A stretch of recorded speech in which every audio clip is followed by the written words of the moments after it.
Vatsimpana ediny Pasteur RATIANARIVO Rabarijaona. Aoka iombavaka sy tompoko. Ry Andriamanitra resanaka fanamasinao midera sy mankalaza amin'ny voninahitra anao zahay fa noho ny fitiavanao sy ny famindramponao. Velonay na trapaminjena. Efa nitantaninao sy mimbinao tamin'ny alina mangina iny ka tratra izao maraim-baovao izao indray. Mankalaza anao sy mitsaokanao za amin'ny voninahitra anao. Ray no mandrakizay sy andrian'ny fiadanana, tompo sy mpamonjy. Mpanjaka ny mpanjaka. Tianay amin'ny fitiavana mandrakizay tokoa ianao. Ndatsaka ny ranonao Jesosy ho famonjena anay, ho fanasitrana anay, raha koa ho fanadiovana anay. Raha ankehitriny mankalaza anao tokoa zahay, mitsaoka anao. Dia mangataka alefananao masina mba hiasa mahery, aty anatinay andrenesanay ny teninao, ahafahany koa manatanteraka ny sitrakao amin'ity andro ity, sy amin'ny androm-piainana rehetra ho voninahitra. Amin'ny anaranao Jesosy Kristy ilay velona masina manakena avy Nazareta, nozony maniry sy mangataka izany ovaka izany, misaotra ray manalo. Alléluia. Amen. Amintsika mandrakariva ny ravana ny fahasoavana mampiadanana avy amin'Andriamanitra raintsika. Jesosy tompo ary ny fampiraisana avy amin'ny fanahy masina. Amen. Ny tenin'Andriamanitra izay ivitorantsika amin'ity andro ity dia araka izay voasoratra ao amin'ny bokin'ny Hébreux toko 7, ny andininy 8:20 ka hatramin'ny andininy 12:20. Hébreux 9, 18 à 22. Vakina amin'ny anaran'i Jesosy izany. Koa na dia ny fanakena voalohany aza dia tsy nohamasinina raha tsy nisy raha. Fa rehefa voalazan'ny Mosesy tamin'ny vahoaka rehetra ny didy rehetra araka ny lalàna, dia nalainy ny ranon'ny janakomby sy ny ranon'osy lamba amin'ny rano sy ny volon'ondry zaky sy ny hisopa ka nafafiny tamin'ny boky sy ny vahoaka rehetra.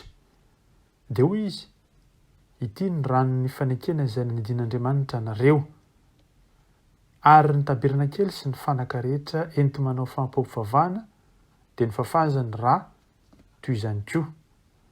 Ary saiky diovina amin'ny raha avokoa ny zavatra rehetra araka ny lalàna.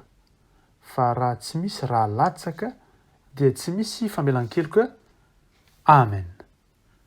Izay no mitarika tokoa ny lohahevitra na lohatena amin'ity andro ity hoe ny ràn'I Jesosy Kristy manasitrana antsika. Fantatsika moa ry havana fa ny rà dia mamelona ny taova rehetra ao amin'ny tenantsika olombelona. Izany dia manomboka amin'ny taova lehibe indrindra tahaka ny ati-doha, ny taovam-pisefoana, ny taovam-pandevonan-kanina, ka hatramin'ny sela madinika indrindra. Ary dia ny folo manamparitaka ny rà voadio ho amin'ny tenantsika manontolo ka mitondra aina. Tahaka izany koa ny ara-panahy ry havana. Mamelona antsika ny ràn'I Jesosy Kristy araka ny teny hoe ny ràko ny tena fisotro. Jaona toko 1:5-20. Anio ary havana dia mampatsiahy antsika ny tompo, ny mahazava-dehibe ny toeran'ny ràn'I Jesosy Kristy avy Nazareta eo amin'ny fiainantsika. Izany dia mandritra ny herinandro vitsivitsy. Aoka ary ny tenin'Andriamanitra vakiana sy renesin'ny sofintsika hanova tanteraka ny tena sy ny ràntsika noho ny ràn'I Jesosy Kristy avy Nazareta. Ao anatsika no nametraka ny tompo ny voninahiny ka maneho izy ankehitriny izay miafina ao anantsika, izay mbola tsy nietsika, izay mbola tsy novan'ilay ràn'I Jesosy Kristy dia ny fahasoavana izany. Koa satria ny tenan'i Jesosy no tena fihinana ary ny rano no tena fisotro, midika izany fa tonga vatana sy rà ao anatintsika Jesosy Kristy.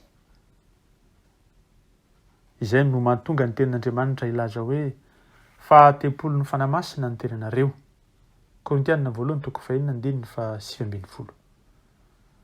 Ambarantsika amin'ny anaran'i Jesosy avy Nazareta ary fa izay toerana rehetra natao vao anatintsika ka nalemy, na tsy niasa, na simba, dia miasa, velona ary vaovao noho ny ràn'I Jesosy avy Nazareta.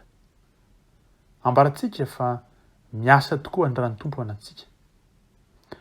Ambarao koa amin'ny tenanao fa noho ny Jesosy Kristy avy any Nazareta ilay velona sy manan-kery dia tonga ao anatinao ny fahavelomana ary koa tonga amin'ny taova rehetra no ny asa izay tanterahany izany ràn'i Jesosy izany. Tsaroa fa asany isika voaforona tao amin'i Jesosy Kristy mba hanao asa tsara izay efa nomany raha teo ka ho tanterahantsika araka ny bokin'ny Efesiana 2:1-10.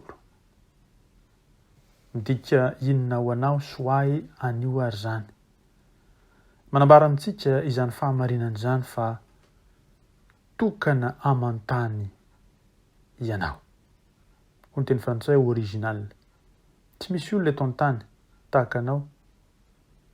Na isika miresaka izao, na tamin'ny lasa, na koa amin'ny ho avy. Noforon'Andriamanitra manokana amin'ny fahatsarany feno sy tanteraka. Tsy hanampiana sady tsy handalana. Tsy mila fivoarana hafa fa manaraka fotsiny ny asa rehetra efa nomanin'Andriamanitra ho anao amin'ny maha Andriamanitra mahay ny zavatra rehetra sy manerana ny zavatra rehetra an'Andriamanitra ivavahantsika. Tatsika tokoa amin'ny Salamo 8:3 izany. Ankalazao ny Tompo anio fa nahary anao tahaka ny endriny. Nahary anao tao-kibo ny neny. Eny tokoa aoka isika anio hifaly mandrakariva, hivavaka tsy tapaka, hisaotra amin'ny zavatra rehetra, hamela ny fanahy masina hiasa ao anatintsika tsirairay avy. Hamantatra ny zavatra rehetra isika sangizo kosa hiazona izay tsara ihany.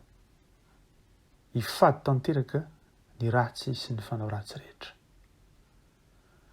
Ho anao mpandray fanasany Tompo, tsaroa fa ny tenanao dia ratsambatany Jesosy Kristy avy any Nazareta. Ny raha mikoriana ao anatinao dia raha mafana. Raha mafana izay ràn'i Jesosy. Mafana noho ilay ràn'ao amin'ny olombelonao. Izany hoe Jesosy velona mihitsy no mivelona ao anatinao. Raha tsapantsika sy ainantsika feno sy tanteraka izany, izany fahamarinan'ny tenin'Andriamanitra izany, izany asan'ny fanahy masina izany, dia sambatra isika. Kristy tokoa mantsy no fiainantsika. Dia marina ny tenin'ny Paoly apôstôly hoe tsy izaho intsony no velona fa Kristy no velona ato anatiko. Galatiana 2:2-20. Ry havana, ry kristianina malala, sambatra isika fa Kristy mandehandeha ety amin'izao tontolo izao. Ambasadoron'ny fanjakan'ny lanitra. Tohy n'ilay fanjakan'ny lanitra ety an-tany. Eny tokoa isika no rantsan'ny hazo midoroboka ety an-tany. Izao no voaloboko hoe Jesosy, ianareo ny sampany. Jaona 2:12-5. Izay zavatra ho antsika no tonga nofo amintsika. Raha minambaritsika, ny otrikaina ao amin'izany vary izany no tafiditra amintsika. Tahaka izany koa, rehefa ny tenan'i Kristy sy ny ràn'i Jesosy no ho antsika sy sotrotsika, dia izy no ao anatintsika. Eny tokoa, ilay fanahy masina sy ny tenin'Andriamanitra no mampitoetra izany fahamarinana izany anatintsika. Hatanteraka izany eo amin'ny fiainantsika. Rehefa vita batisa ny olona anankiray dia mitafy an'i Jesosy izy. Nandray ny fahafatesany sady niaraka nitsangana taminy koa. Velona isika ao an'i Kristy, maty isika ao an'i Kristy, ary ny fahafatesana aza no azotsika tompony. Lehibe tokoa ny fitiavan'Andriamanitra antsika ry havana. Ary anio dia ampatseviny antsika indray izany fahalehibiazany ràn'i Jesosy Kristy izay nomeny antsika izany. Ràn'ny fanavotana, ràn'ny fanadiovana, ràn'ny fahavelomana, ary ihany koa ny ràn'ny fahasitranana. Dia hanasitrana antsika amin'ny aretika rehetra dia ny ràn'i Jesosy. Anio amin'izao andro izao, ampitso ary mandrakizay. misaotra ny tompontsika no zany fahatsarany zany ho antsika ny fiadanany. Aoka iombavaka isika riavana. Ry Andriamanitra resanaka fanay masina eny tokoa misaotra anao zahay satria nidina tetỳ an-tany ianao famonjena sy fanavotana anay. Jesosy malalo, ianao tokoa ilay mpisorona be izay tonga eny natanteraka ny sorona naterin'Andria mandeha monja taona fijaliana. Eny tokoa Jesosy, zavatra tsara sy lehibe ary mezinezina zany.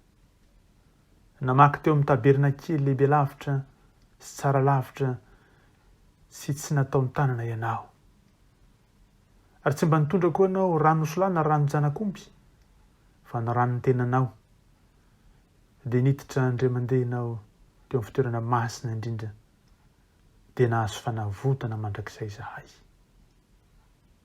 Eny tokoa Jesosy, nanatitra ny tenanao ianao ilay tsy manantsiny ho an'Andriamanitra tamin'ny alalan'ny fanahy masina mandrakizay. Nanadio ny fieritreretanay ho afaka amin'ny asa maty ambanimponay anao Andriamanitra velona. Ianao tokoa ny mpandalalana amin'izao fanekena vaovao mitanterainao zao.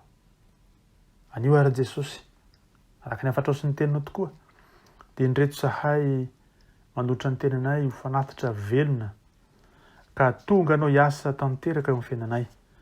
Dia nasitrana tokoa anao Jesosy ny fanahy, ny fo, ny saina ny tenanay ary izay rehetra mombanay amin'ny androm-periny rehetra. Tanterao araka ny haben'ny famindramponao Jesosy izay fanomanao ho an'ny fiainany amanontolo satria asan'Andriamanitra tokoa izay ho voaforona hanao ny asa tsara rehetra ho anao. Dia anao niasy ny fiainany tsirairay avy amin'ity andro ity Tompo ary dia ankalazaina sy miambonahitra anao amin'izany rehetra izany.